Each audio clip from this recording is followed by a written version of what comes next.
तो बच्चों the plane में आज हम लोग इक्वेशन ऑफ प्लेन सीखेंगे। स्ट्रेट लाइन चूँकि हमें समझ में आ गई तो उसी कंसेप्ट से आगे को बढ़ते हुए इसका काम करेंगे।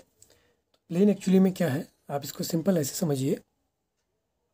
डेफिनेशन जो होगी प्लेन की वो ये होती है कि आपके पास मान लिया अगर एक लाइन सेगमेंट है, उसके दो पॉइंट है मान लिया, ठीक है ना। अगर हमने दो पॉइंट लिए हैं, उन दो पॉइंट्स को जोड़ता हुआ जो लाइन सेगमेंट है वो कम्प्लीटली जिस सरफेस पे लाई करेगा उसको कहते हैं प्लेन, है नहीं। इसको कन्फ्यूजन ना हो, इसको थोड़ा सा क्लियर करते हैं। मीनिंग क्या है कि जैसे मान लिया कि ये हमारे पास इसके दो पॉइंट है, एक ये है और ये है, तो ये दोनों जिस इसको कंटेन करता हुआ अगर मैं एक सरफेस ले लूँ, देखो जैसे ये है, ये कम्प्लीटली सरफेस पे लाई कर रहा है, तो ये सरफेस क्या हो गया, प्लेन हो गया। अच्छा, कहाँ पर ये द प्लेन नहीं होगा, जैसे ये है मान लिया। अब अगर माना ये सिर्फ देखिए, जैसे इस बुक ने अभी इसके एक पॉइंट को तो कंटेन कर रखा, लेकिन दूसरे जो दूसरा पॉइंट है उसको कंटेन नहीं कर रखा, तो ये सेगमेंट को, जो लाइन सेगमेंट की जो जॉइनिंग है उसको दोनों को कंटेन नहीं कर रहा, तो ये वाला द प्लेन ये प्लेन नहीं होगा। मीनिंग सिंपल है कि इन दोनों को कंटेन करना चाहिए, कोई भी अगर एक छूटा तो वो प्लेन नहीं होगा। तो इसकी सामान्य सी जो इक्वेशन होती है वो होती है आपकी जनरल इक्वेशन जो होती है वो A X plus B Y plus C Z plus D equal to zero, ठीक है। अब इसमें देखने में लग रहा है हमारे पास फोर अननोन क्वांटिटीज़, लेकिन एक्चुअली में फोर अननोन क्वांटिटीज़ ना होके इसमें अगर हम देखें तो इसमें तीन कंडीशन होती हैं, ठीक है ना। तो अगर हमें किसी प्लेन की इक्वेशन निकालनी है तो हमारे पास चार कंडीशन ना होके सिर्फ तीन होती हैं। वो कैसे होती हैं, देखो इस सबको डी से डिवाइड कर दिया, ठीक है ना। तो z plus one is equal to zero, let इसको हमने ए बोल दिया, इसको कैपिटल बी बोल दिया, इसको कैपिटल सी बोल दिया, plus one is equal to zero. तो मीनिंग ये है कि प्लेन की इक्वेशन अगर हमें निकालनी है तो हमारे पास कितनी कंडीशन होंगी, तीन कंडीशन होंगी। तो ये प्लेन की ये भी है और ये सब प्लेन की इक्वेशंस हो गई, ठीक है ना। अब आगे देखते हैं। तो कार्टेशियन फॉर्म में जो हमने प्लेन की इक्वेशन पढ़ी वो भी पढ़ी A X plus B Y plus C Z plus D equal to zero.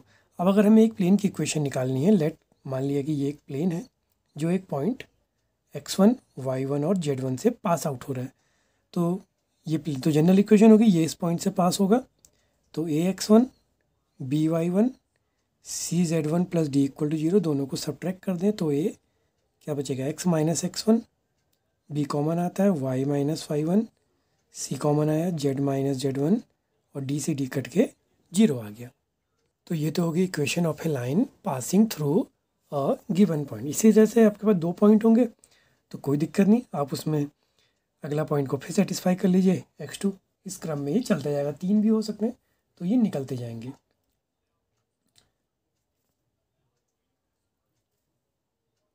इसके बाद हम सेकंड टॉपिक पढ़ेंगे कि equation of a plane in intercept form, कि अगर उसके कोऑर्डिनेट एक्सिस में इंटरसेप्ट हैं तो उस कंडीशन में इक्वेशन ऑफ प्लेन क्या होगी। जैसे थोड़ा सा रिवाइंड करते हैं, हमने स्ट्रेट लाइन जब पढ़ी थी तो उसमें होता था अगर इसका इंटरसेप्ट यहाँ पर ए हो, ए इंटरसेप्ट का अर्थ है कि कोऑर्डिनेट ए कॉमा जीरो, ये बी इंटरसेप्ट होगा तो इसके कोऑर्डिनेट वाई एक्सिस में जीरो कॉमा बी, तो इसकी इक्वेशन आपको याद होगा ऐसी आती थी, X upon A Y upon B equal to one आती थी, ठीक है।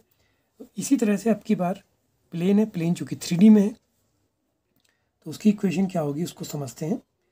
तो ये हमारी कोऑर्डिनेट एक्सिस होगी, let X Y and this is Z axis. तो अब इसको क्लियर करें तो प्लेन के तीन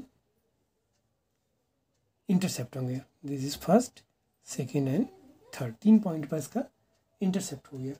तो लेट एक्स एक्सिस पे लेट ये इंटरसेप्ट ए हो, वाई पे बी है और जेड पे सी है, तो यहाँ कोऑर्डिनेट क्या हो जाएंगे, जीरो जीरो सी, यहाँ जीरो बी जीरो और यहाँ ए जीरो जीरो।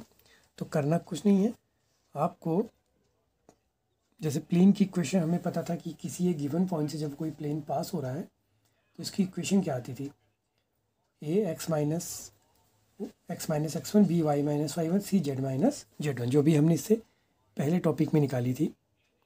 तो आप उसी कंडीशन को कंटिन्यू करिए और उसी से हम लोग इस इक्वेशन को निकालेंगे। तो पहले ये इस पॉइंट से गया, ठीक है ना, लेट ये पॉइंट ए हो गया, तो A X minus A, B Y minus zero, C Z minus zero. तो ये आ गया A X minus A B Y plus C Z equal to. तो इसको आगे कंटिन्यू करें। अब ये प्लेन अभी तो इससे पास हुआ, फिर ये जो प्लेन है ये इस पॉइंट से जा रहा है। जैसे हमने पहला निकाला था वन गिवन पॉइंट, अभी मल्टीपल पॉइंट से पास हो रहा है। तो अब ये अगला किससे पास हुआ, जीरो भी जीरो से। तो जब ये जीरो भी ज़ीरो से पास होगा तो एक्स कितना हो गया, जीरो। तो ऐसा कर लो, इसको कैपिटल ए ले लेते हैं, इसको बी कर लेते हैं, इसको कैपिटल सी कर लेते हैं, क्योंकि कोऑर्डिनेट एक जैसे हो जा रहे हैं। तो जीरो बी जीरो, यानी कि ये हो गया बी, और वाई में आ गया बी, और जेड में आ गया सी। तो ये जीरो आ गया। इससे क्या रिजल्ट आया, minus A plus B B equal to zero. तो इससे देखो एक रेशियो आएगा, वो रेशियो क्या आता है कि A is equal to B B, या A upon B is equal to B upon A. कुछ इस तरह का रिलेशन बन रहा है। चलो इस रिलेशन की ज़रूरत नहीं, हम मेन चीज़ नोट कर लें, वो रिलेशन ही आ गया कुछ, ठीक है। तो सेम कंडीशन को फिर कंटिन्यू करते हैं। ये तो हमने इससे लिया, अब यही प्लेन जीरो जीरो सी से भी पास होगा, तो फिर इसको रखते हैं, वाई में भी जीरो आ जाएगा, जेड में सी के साथ स्मॉल सी आ गया। तो minus A plus capital C small C equal zero, या A is equal to capital C into small C. तो ये is equal to C into C के, ठीक हो गया। तो ये हमारी प्लेन की इक्वेशन आ चुकी है। अब इसमें ऐसा करते हैं, इस रिलेशनशिप में तीनों को ए बी सी से डिवाइड कर देते हैं इस तरह से। तो जब इसको डिवाइड करेंगे तो क्या है, देखो ए से ए कट गया, यहाँ बी से बी कट गया, यहाँ सी से सी। तो A upon B C, B upon A C, C upon A B, और लेट इसको इक्विवेलेंट मान लिया, कोई एक पैरामीटर लैम्डा ले लिया। तो क्या रिजल्ट आता है, देखो इससे जो रिजल्ट आएगा वो ये आएगा कि A is equal to lambda B C, B is equal to lambda A C, C is equal to lambda A B, ठीक है। इन तीनों वैल्यूज़ को यहाँ पुट कर लेते हैं। तो ए की जगह पर lambda B C X minus A, B की जगह पर लैम्डा ए सी वाई, सी की जगह पर lambda A B Z equal to zero. तो इसको लैम्डा तो तीनों में से कॉमन लेके कैंसिल हो जाएगा। तो ये बी सी एक्स मल्टीप्लाई करें, B C A C Y, A B Z equal to zero, और इसको इधर ले लें। तो ये बन गया X B C Y A C Z A B is equal to A B C. थोड़ा सा इसमें कैलकुलेशन और करते हैं, तीनों को सभी को ए बी सी से डिवाइड कर दें।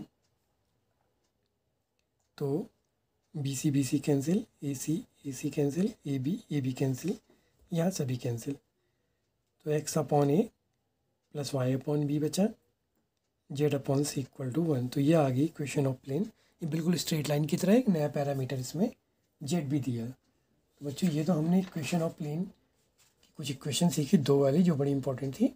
इसके बाद हम नेक्स्ट वीडियो में इसकी कुछ वेक्टर फॉर्म को डिस्कस करेंगे।